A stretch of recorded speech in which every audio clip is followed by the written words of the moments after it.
Well, tell me, introduce yourself. Tell me who you are. Tell me why you are honored with, you are one of the top futurists, female futurists, which I don't know why there's a distinction, but you can talk about that too. How do you define yourself? Who is Alexandra Whittington? It's a very English name, by the way. It is, isn't it? I guess Yeah. all the British people know about Dick Whittington. Yeah. He was the mayor of London 3 times. I'm actually married to Dick Whittington.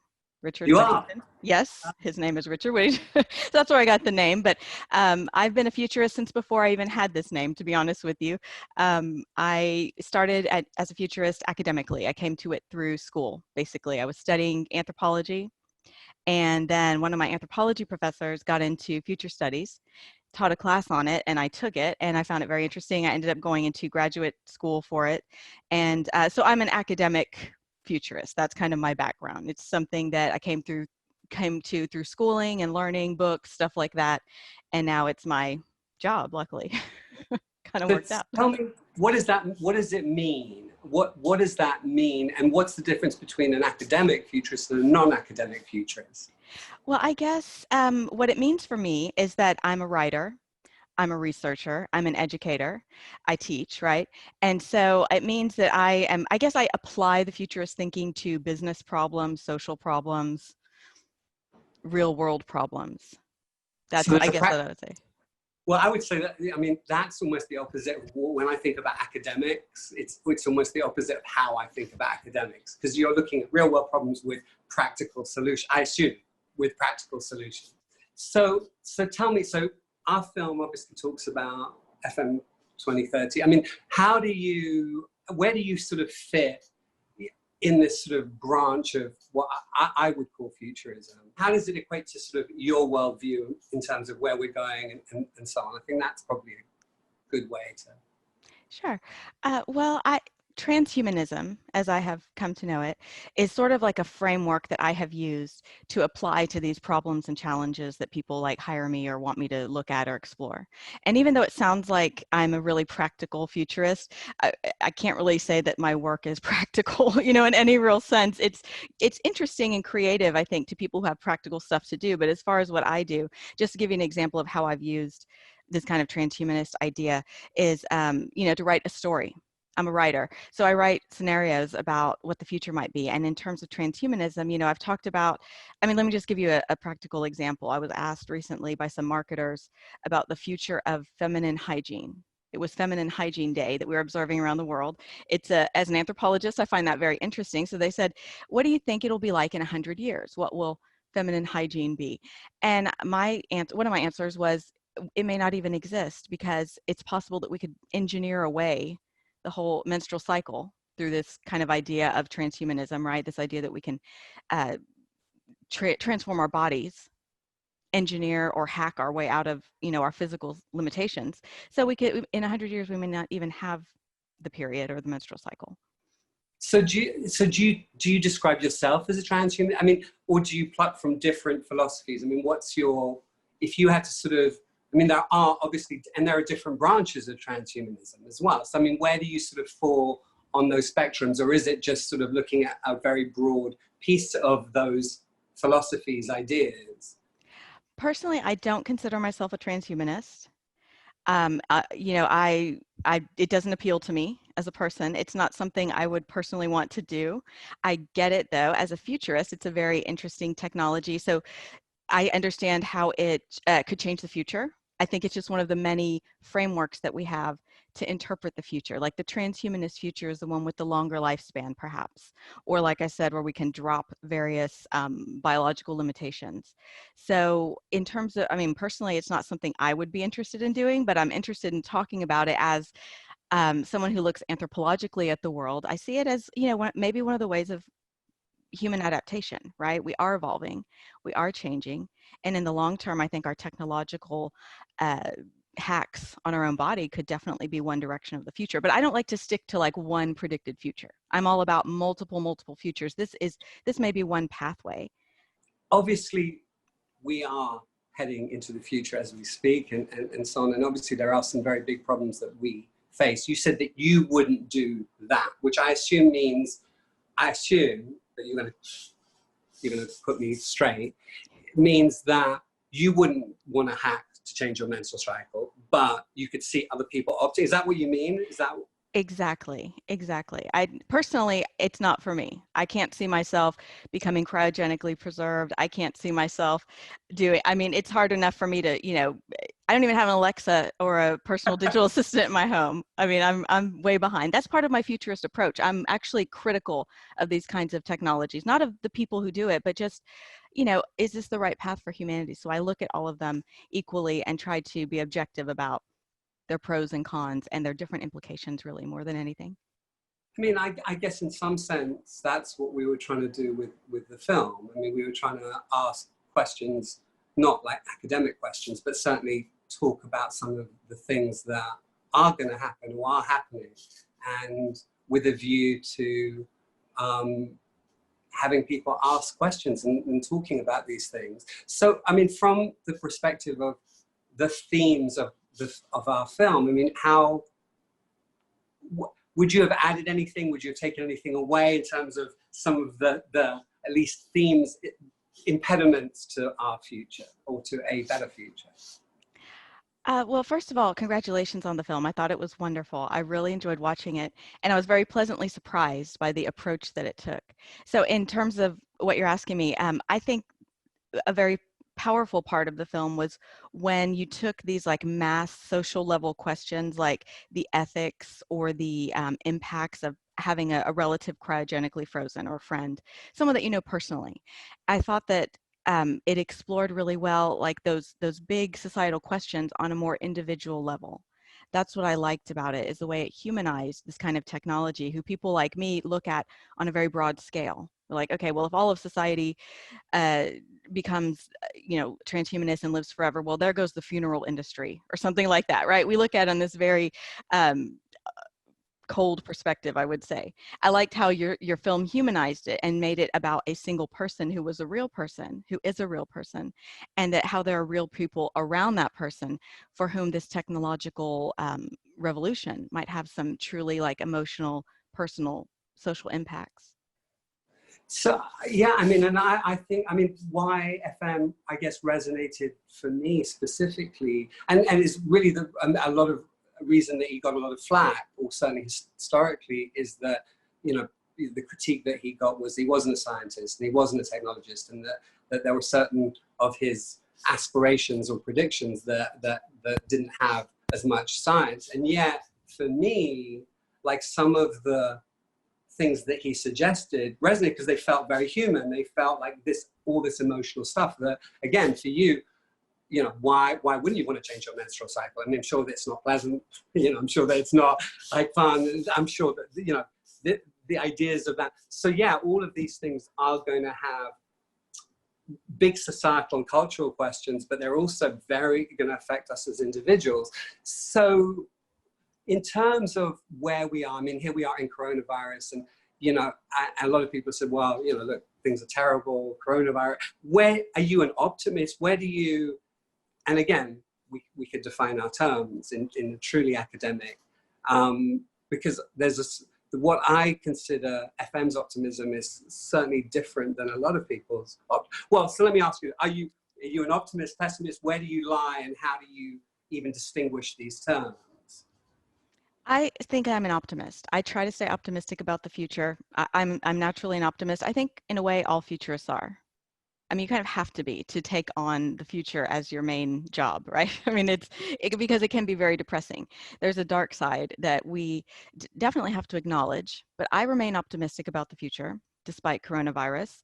I think that, again, to me, human behavior is all adaptation. We're evolving to our environment. Sometimes the environment seems to change more rapidly than it has in the past. Feels that way today with a lot of our technologies, but that's actually not the case. Things may be changing, but we're evolving at the same pace. We're still human, and we haven't changed much in the past, let's just say, 10,000 years since the onset of agriculture. We're pretty much the same biologically. So that's what's kind of attractive about this transhumanist framework, is that it's surpassing that physical limitation that really hasn't been surpassed, despite a lot of really major technological shifts that led to social shifts, political, economic shifts, and so forth. So in terms of, the attraction of us becoming better than our biology, stronger, faster, see through walls, these super beings. There's this attraction. If science can do this, make us stronger, faster, live longer, eradicate disease, what are the downsides as you see them in this academic way? Or what needs to happen? What are the conversations that need to take place from a regulatory standpoint, from a political standpoint? What do you think are the things that we should be aware of? Mm-hmm. Well, my first response, especially in light of the whole coronavirus thing, is it a form of healthcare? At some point, is the right or privilege or whatever, the access to this, is it a form of healthcare? And so how do we integrate it into our regular healthcare system, which in America we already know is complete garbage? It's falling apart and we can't handle this pandemic. How are we going to integrate life enhancing technologies into such a terrible system? Just speaking about America, right? Is it healthcare? Who gets access to it? I mean, the way that the healthcare system is set up now, what we would see is just the most elite and rich people getting access to these awesome, technologies to make them stronger, smarter, more beautiful, and their offspring potentially. And where does that leave the rest of us? I mean, I see it exacerbating existing economic inequality. Poorly distributed healthcare services. And then the outcome is not just like this group who's been enhanced, but then their offspring, you could, once you weave in like the genetic designer baby type thing, then you're just sort of creating two separate races, as many futurists have observed, the ones that are enhanced and the ones that are not. I mean, people like Ray Kurzweil would probably respond to that, to that sort of critique as, look, everybody has an iPhone, or lots of people have iPhones today. And yet, when the iPhones first came out, very few people had them nearly. And yet, the people who have the iPhones today have the better iPhones, So, I mean, that's what they'd say, that these sort of, it's like a trickle down healthcare or a trickle down enhancement, the enhancements that poor people will get will be better because they'll be the 3.0 version and they'll be cheaper. So how would you respond to that? I mean, do you think there's something in that? Do you think that's bullshit? Do you think what? No, I can definitely respond to that. There's a cool book out. I haven't read it yet, but it's called Fully Automated Luxury Communism. So it's more about AI. It's more about automation, robots, stuff like that. But the concept is that we can harness these cool technologies for the betterment of all of society. It's really all about how we want to put it into place. So with the current framework, the way the world is now, we have vast economic and social inequalities. I say if we were to adopt transhumanism right away, it's just going to amplify those existing problems. But if we take a concerted look at our society, as many people are in the interim that we're in right now with this kind of coronavirus, putting everything on hold, some people are reflecting on, what kind of society do we actually want? And if we do want a society that integrates this kind of healthcare, let's say transhumanism or options to hack your body, if it's integrated in a democratic, equal, even maybe communistic way, as that book title implies, that could be an interesting approach to make it, fair for all, as long as it's not being used for, subjugating other populations. I think that's a valid argument. It could trickle down. It could become something that everyone has access to, and that could be beneficial. That could be part of an evolutionary step. So in FM's sort of worldview, there was, and this sort of gets lost, it probably gets lost in the film too, is that, the sort of pillars of his belief system, or at least hopes, I would say, aspirations, were lastly this immortality or extended longevity. Before that, it was this idea of his idea of optimism, which wasn't, we've got problems, but we can solve them. A lot of them can be solved through technology and through also being out in the streets and communication and so on. And we're seeing some of that without leaders. And to me, a really interesting facet of Black Lives Matter and what's going on is that it's leaderless, is that it's catalyst, it is the people. I mean, to me, this is almost because I've thought a lot about his ideas around this leaderless aspect and people being catalysts for change. And there have been some pieces of that historically, recently, but not that many, and not many with positive outcomes. Because you could say the Arab Spring was such a event, but obviously that hasn't ended particularly well. We don't know how it's ended, but it certainly hasn't gone somewhere good. But with this, I mean, if this really is going to create change, and this is evidence of accuracy, I guess. Anyway, I'm sort of going off on my own tangent, sorry. So there was this idea that we have this optimism, then there was this idea that we would feel more universal, that we wouldn't see so-and-so as French or German or whatever it is, or what, English, that we'd see beyond that. And then this idea that technology would give us an abundance, which, could be, healthcare included in that. And then, and only then, would there be this idea of extended longevity and immortality. Do you think that those are, would solve our problems, I guess? Or this hierarchy of, I know that some of these things in transhumanism you don't mesh with, or you would opt out of, or whatever, but I think you feel like that we're on this sort of, do you think that this idea of these blocks to get to this place are a way of looking at it, or do you have a different sort of framework? No, I think that's a really cool way of looking at it, and I'd like to read up on it. I'm sorry that I haven't really studied his writings, but that seems like the way to do it, if you are going to do it. It shouldn't be, I think that a lot of these technologies, let's say, again, I keep going back to artificial intelligence because that's one that's sort of, entering the mainstream, that it's been sort of sci-fi for a while, but now people are interacting with it on a daily basis, but they don't realize it. I guess that's the thing. As long as it's introduced in a way that people know what it is and know what they're dealing with and understand their choices, more transparency.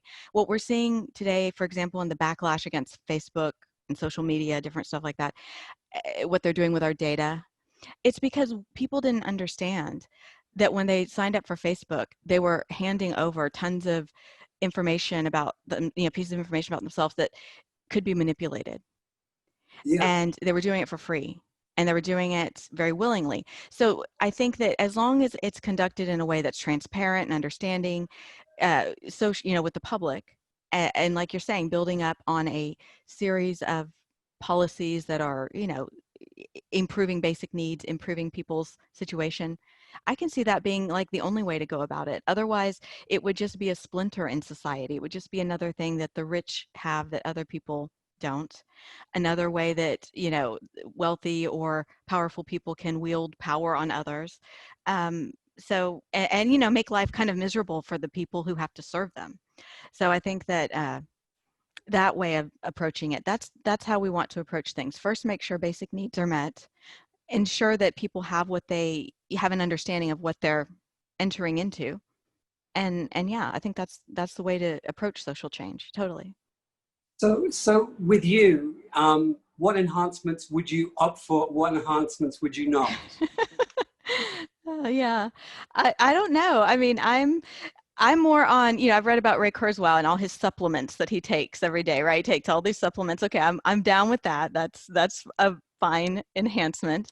Just on a personal level, I don't think I could do it. This life is just so full of suffering. I wouldn't want to prolong this, honestly, for me. I'm not even talking about enhancing your lifespan. I'm talking, well, for example, if you could have bionic eyes, would you get them? You're cheap, they're going to hand it to you. Would you get some bionic eyes? The older I get, the closer I get to. I'm like there. I want some. I want a whole skeletal. I want a new skeletal system. There's all sorts of things I would definitely opt for. So. Okay. Yeah. So you want the exoskeleton or the endo? Which? Well, I don't want either, because I can actually walk. But if I could get my shoulders, a whole different designing redesigning my under to make them more durable, more flexible, whatever. Mm-hmm. I'm there. There's definitely. So, if you could have longer memory or more cognitive function, those are. There are all these smart drugs. I'm not sure the efficacy of all of them. Is that something that you would do? I'm wondering what your line is. Is it, look, for some people it's vanity, some people it's health. Like, obviously, I'm not suggesting that you're going to get a sort of mechanical or robotic arm because you hate opening cans in your house, so it makes it easy. I'm doing like real world things that would make your life easier, better, you know.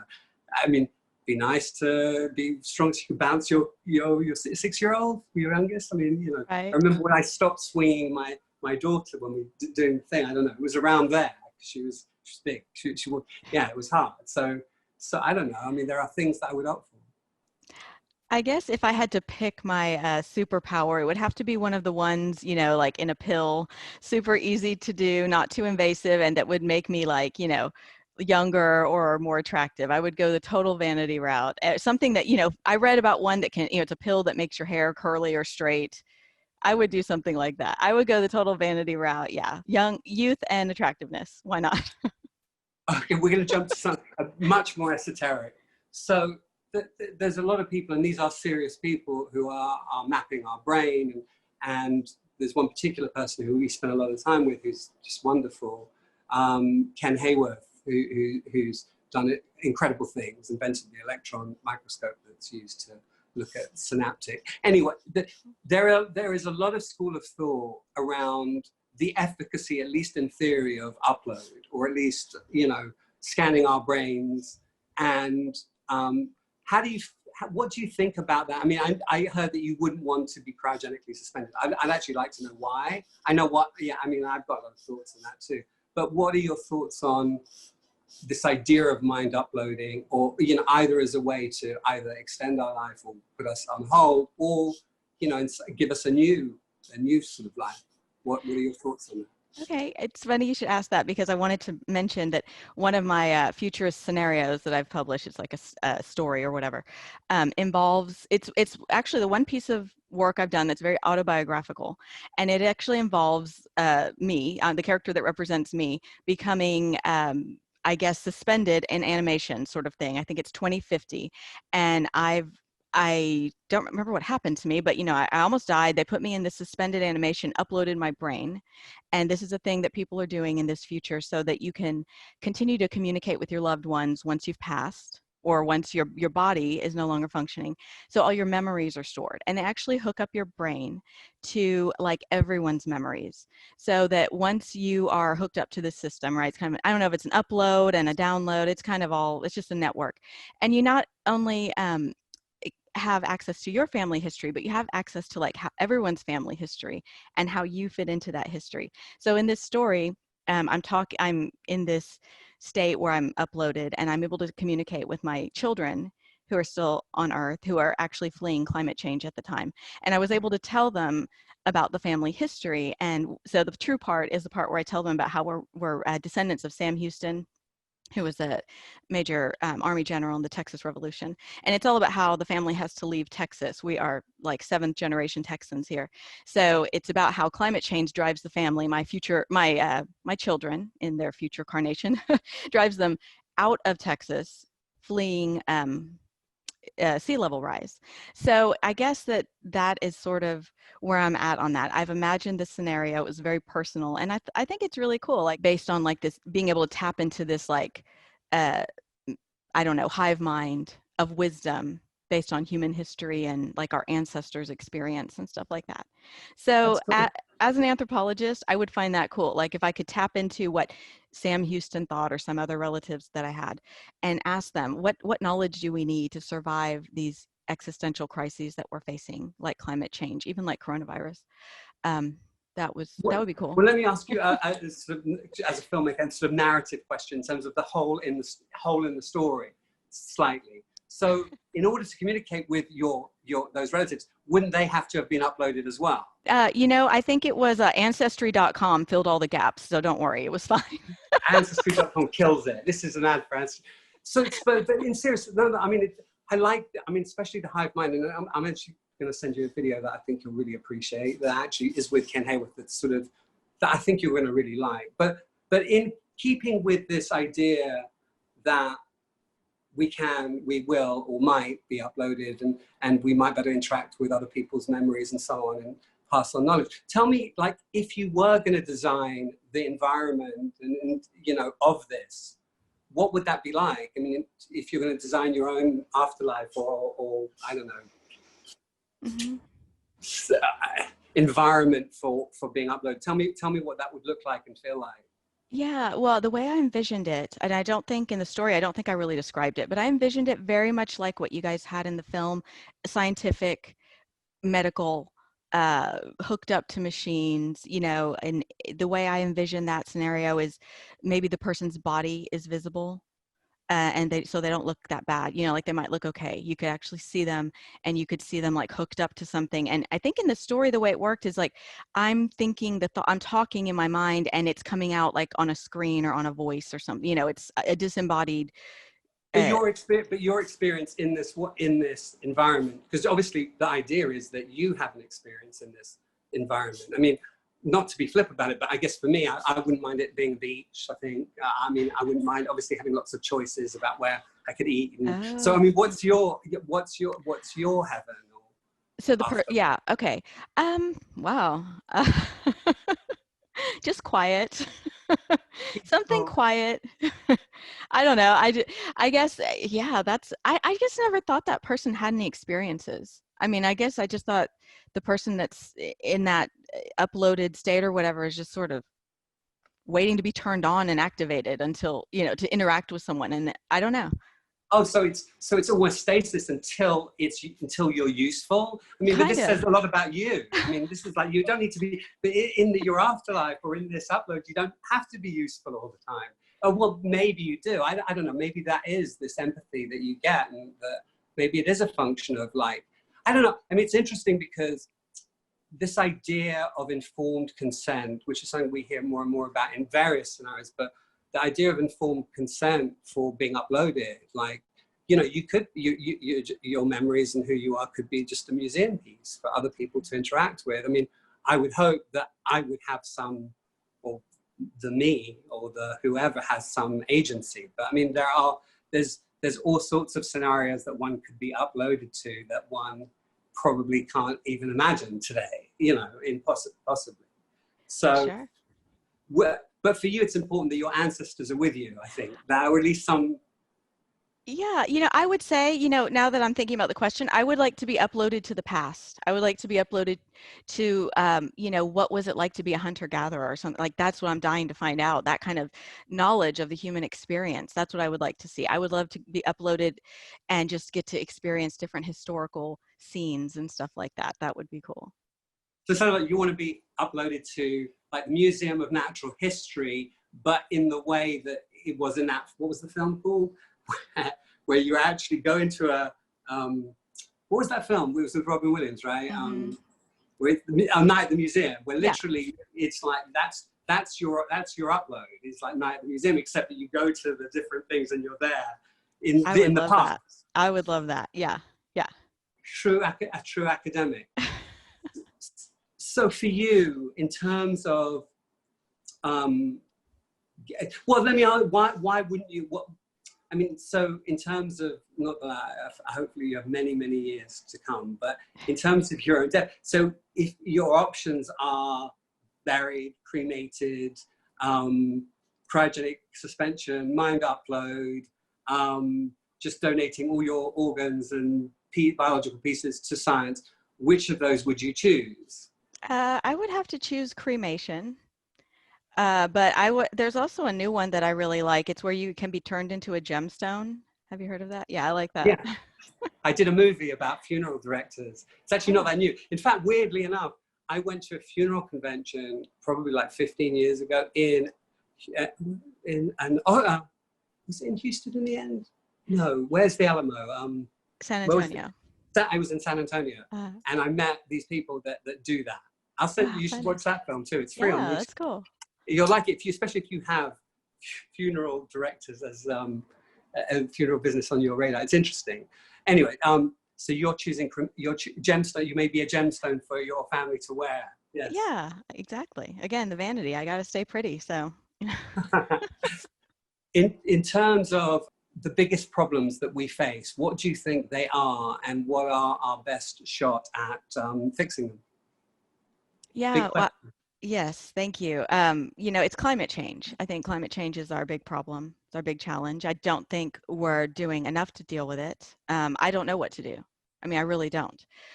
It's going to take huge international cooperation It's going to take like re-educating people, rejigging all of our, ways and consumerist habits and everything. So yeah, this is our big problem. I think in a way, the coronavirus is almost like an unfortunate dress rehearsal for what might happen, shutting things down, businesses dying, people's health being in great peril, systems collapsing. So yeah, I think we need to figure out what we're going to do. I don't know what we're going to do, but it's serious and it's getting worse every day. I mean, you're in Texas. I mean, again, not to be political about this, but again, a lot of tell me, I mean, the way we look at things in America, and I feel like I've been in America a long time, like it's, things are more nuanced than sometimes we make out, but there is this sort of red state, blue state dichotomy, or at least that's how it's presented. Is it more nuanced? Is it more, tell me, well, as a futurist, is it helpful to look at the world in this way? When I think about climate change, I think of, at least in America, that there are a whole bunch of people denying climate change and have been, and a lot of it's more red state than blue state. I guess, is it helpful to look at it in this way? Is there a more nuanced way to look at it that is more helpful in solving the problem? Mm-hmm. Probably. I think, in America, we have the whole Democrat Republican thing going on that is not helpful. So I would definitely drop that perspective. I think that in the red states, once coronavirus started becoming more serious, people start dropping their blind allegiance to the party. I think that that's what's happening in Texas. So I hope that, and I realize I'm reinforcing the dichotomy, but yeah, I don't think it's useful to look at it as like progressive or conservative or whatever. It's just like, we're all people and we all want to live, right? We all want to survive and for our ancestors to have something to inherit. It's a much bigger picture than politics, but in America, I think you're right. It gets, that Democrat Republican thing gets completely overwhelming. So hopefully with this election, it's maybe that will go some a direction towards losing that 50-50 dichotomy. We're like, okay, half of us feel this way and half of us feel that way. When that's not the case. It's like maybe 20% of the people support Trump, maybe right now. And there's like most of us don't. Politics, and we've seen it both in, both locally and federally and so on, have been very slow. And I mean, it's easy to say that Trump has mishandled it, and I think he has. But, this goes across blue and red state lines in a way, in terms of local governments handling this. What is the message that we need to, what is the best takeaway in light of these big problems that we need to have, especially because our governments are so slow, really, to sort of take on these big challenges? You're saying there's going to be massive challenges to come with climate change because there's going to be flooding, or this or that. And how can our governments be more helpful? I mean, because there's branches, not just of transhumanism, but all sorts of philosophy that are very sort of, I mean, I guess Texas is part of that. Like, we could, live free, do what the fuck we want, and yet we need government. I think we've seen that we need government in some way. What's the future of government? I ask you a very broad, almost very hard question. Like, what is the future of government or politics? Yeah. And what is the timeline so that we can have a government, or at least institutions that actually can both be effective and be responsive? That's a great question. I mean, it's a great conversation. I think that democracy is still a very promising ideal. And I think that, people who are working for better democratic systems are doing the right thing. Personally, I've become involved as a voter registrar. I think everyone in, the United States that needs to get more people voting. I mean, I'm so biased. I'm just US focused, but we have such a problem with getting everyone the right to vote. We see this going on right now. People shutting down polls. The Republicans shutting down polls to try to prevent people from voting because they know that if most people vote, they will not win any more elections. So the strategy of preventing people from engaging in democracy, if we want the world to get better, if we want better systems, we need to get everyone involved. So get the people out who want to block the ability of everyone to vote. In a system where everybody does vote and so on, we've still got this idea of campaigning and so on. And and also, you know, having actually people who are our representatives being knowledgeable. I mean, you know, I've witnessed some of these crazy debates with, like, you know, crazy when they bring Mark Zuckerberg to testify before the thing. I mean, and you hear some of the idiocy, really, ignorance of some of the senators and Congress people in regards to technology. I mean, as we move where everything is technological, I mean, there's very few things that today that aren't, you know, whether it's marriage license, getting married and getting a marriage license online. I mean, most things have a technological element. How do we ensure that governments both understand, or our representatives understand these things so that they can best represent us? How do we do that? I mean, in a world where everybody's voting and they're hopefully voting for good people, that we have good representatives, how do we ensure that they're with these problems that require some technological or scientific know-how, how do we ensure that they have that? That's a very important thing to ensure. That's a great question. I would say elect younger people, because they're the ones that we know understand the technology. They know how it works. They know how to use it. They know how to abuse it even. I would say, you know, let's get some of these younger people voted into office. I really think there's a lot of old, corrupt influence in government that needs to be, you know, just washed out. It needs to move on, and we need to put new generations in. Younger people have great faith in these young generations, and the Zoomers, as they're being called, Gen Z, teenagers coming up today. They know what's going on. They're very well informed, and they're very connected. So I'm all about things like lowering the voting age, 100%. Let's make it 16. Let's make it 10. Honestly, Really? yeah, absolutely. I'm You trying to know? think of my son and daughter at 10, like, you know, whether I'd want them voting on. I'm not sure. I think it might be a bit low, but okay. Well, I mean, I think they should have a say. Laws affect them too. Laws affect kids. Kids are very marginalized. You know, as a futurist, that's something I've tried to emphasize is like, what is the future of childhood? What is the future of, you know, having a family and for a kid? Because childhood is a new concept, really. What will it be like in another 100 years? And I think that kids are on Twitter. You know, kids are, they know what's going on. They watch TV. They hear the words that come out of politicians' mouths, and they're smart enough to, you know, have some say on what it means for them, I think. No, I think you're right. I think there should be some say. What's your biggest hope for the future? And actually, what's your biggest fear? Well, you talked really about your biggest fear, which is climate change. But if you had to play that out, like, play that out for me, your biggest, because I don't like to end on fear. Let's end on hope. So play out your fear. Well, my fear is very much what I wrote about in that transhumanist story I told you about. People being driven out of their homes by climate change, very suddenly, abruptly, in a very scary manner. Climate refugees everywhere you look, right? People trying to get to the places where it's safe to live, where there's food. I mean, my greatest fear, it's not just climate change. It's not just, you know, oh, the world's getting warmer. It's food shortages. You know, disease is said to become worse. There will be more viruses and bacterial infections that we won't be able to fight. Water shortages, droughts, famine. It's stuff like that. You know, think how hard it's been for us in this period where our kids haven't been able to go to school for several months or whatever it's been. Imagine that extended for years on end, or people on the move. And how is that when you're not just, oh, I'm trying to work at home, my kids are here. How about, you know, packing everything up that you own and moving to higher ground, you know, and living that way for years on end? That's what scares me. That sounds quite scary. I'm scared to thinking about it. Oh my God. So, a question as it relates to that, what's the most common from your client, like in the world, like you get asked by various people, I don't know if you consider them clients or gigs or whatever, is there a through line in terms of what people are concerned about? Like, I mean, it's not just the future of feminine hygiene. I mean, what are some other through lines? That's just my favorite one, not the most common one. I like it too. You should hear the robotic answer. I'll get to that one. I like it. Yeah, you know, everyone wants to talk about the future of work. That's been such a big topic. Artificial intelligence is huge, but you know, the future of the home is a good one. Future of education, which are all great topics. But yeah, that's the stuff I get asked to speak about and work on the most. I would say, like, what's the future of jobs? What are the jobs of the future? How is school going to be?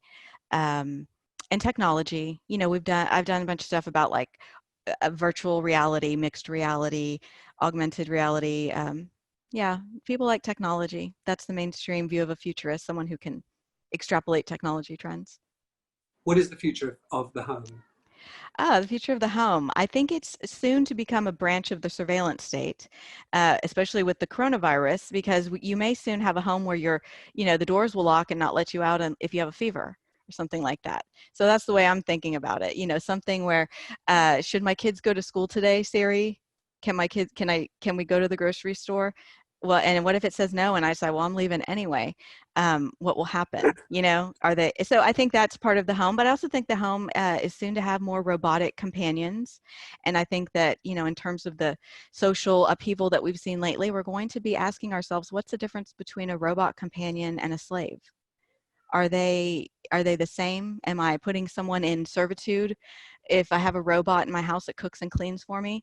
Or is it just fine? Are they not, you know? So I think that we're going to be answering some questions in the home about our humanity, so believe it or not. What is it to be a person? And also, what is it to be a member of society? And how much of a right does society have to know what I'm doing in my home?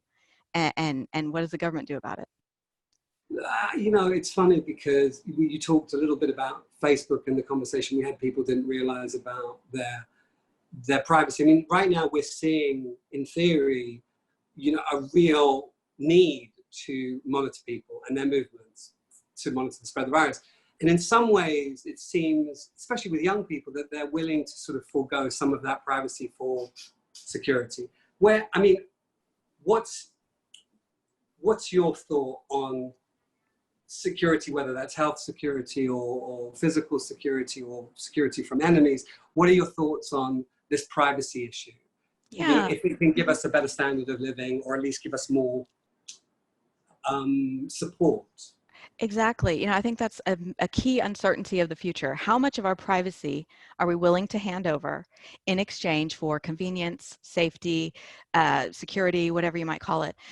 I don't know. I mean, I think it's going to vary on a person by person level, but I don't think that the solutions are on a person by person level. It's going to be a one size fits all. Either you like Facebook and everything that they learn about you, or you just stay off Facebook. Hopefully it remains optional, but I think we need more transparency. I think that some of the policies that people are talking about, like Andrew Yang, you know, Andrew Yang, who was running for president. So now he's talking about selling our data to Facebook, saying, okay, fine, you can use my data, but you need to pay me because I know you're making money off of it. So stop, you know, just robbing it from me. So if we can monetize our own data and say, yeah, here, grocery store, here's all my data. Now give me my free groceries. Yeah, that's cool. I'd be into something like that. I think young people would like that too. Some of them realize, some young people, when they sign up for this stuff, they do realize, okay, they're going to be scraping my behaviors online. They're going to be looking at all my profiles. They're going to be selling all this stuff. I think young people do realize it, and it's mainly older people that don't really get it who have enabled it. So I think as the generations phase through, we may see more pushback from the user saying, okay, that info belongs to me. If you want it, you can rent it or buy it, but you can't have it. Favorite films on the future? Wow. I liked your movie very much. That was really cool.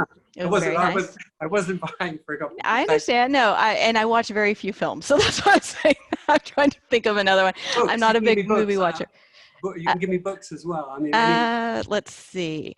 What movies have I liked on the future? I know there's some or films that I books. like. Okay, well, here, just to say, to sound kind of current, what was it called? Ex Dos Machina? Deus Machina? Okay, I like that one. That was really cool. Books about the future. I read a lot of nonfiction books, believe it or not. I like what Margaret Mead has written about the future. Again, I like old stuff, right? For a futurist, I like old stuff. But she wrote back in the 1930s, she wrote about some of the stuff that Andrew Yang was talking about in his campaign, universal basic income, for example. She talked about the artificial womb, basically, in like the 1950s. She was really ahead of her time. So that's one of my favorite futurist books. I like reading, like, these social scientists who were just putting together the pieces of the past back then. I think that's really interesting. Well, thank you. But before I let you go, what is your biggest hope or biggest hopes for the future? And my biggest hopes for the future are so idealistic. I mean, this is why I became a futurist, because I do have great hopes for the future. I hope for, you know, everyone to have their basic needs met. I deeply hope that we can harness technologies to grow food, to provide clean water, just those basic things, healthcare. Let's eradicate malaria. I just want the basic stuff. I've always wanted that. And I think that the more people we have working on these projects, the you know, the better chance we have. We need to integrate more ideas into our schools, into our jobs. Like, everyone should have the opportunity to improve humanity in some way or the other, whether it's like buying Tom's shoes or something like that. You know, we need stuff like that where we are constantly recognizing our interconnectedness. We're constantly recognizing our obligation to each other and to future societies. So, I mean, my greatest hope is that we get our act together and we stop destroying this planet.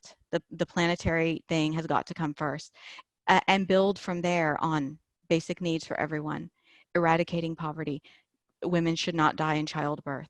I mean, I guess I'm along the lines of like the sustainable development goals that everyone talks about. Yeah. It's that kind of thing. Yeah, let's just fix before. To me, it's like, before we go crazy dreaming about, you know, like everyone has their own robot and flying car and all that stuff. I don't care about that stuff. What I care about is making this planet livable for everyone. I'm talking about eliminating inequality, giving everyone a fair chance at education, gender equality, all of that stuff. That's all I want. I think that's the, yeah. Just equality and freedom for all. That's all. You know, just that little tiny That's thing. it. And the equality and freedom for all, and the ability to have their needs met by the world. Yeah. No, look, these are wonderful aspirations, and I hope for you and for me and for our children's sake that we get our shit together. Yeah. Thank you. Thank you so much. It was fun. Thank you, Johnny. Nice. All right, good luck with everything, and I'll send you some stuff, and I look forward to reading some of your books and stuff.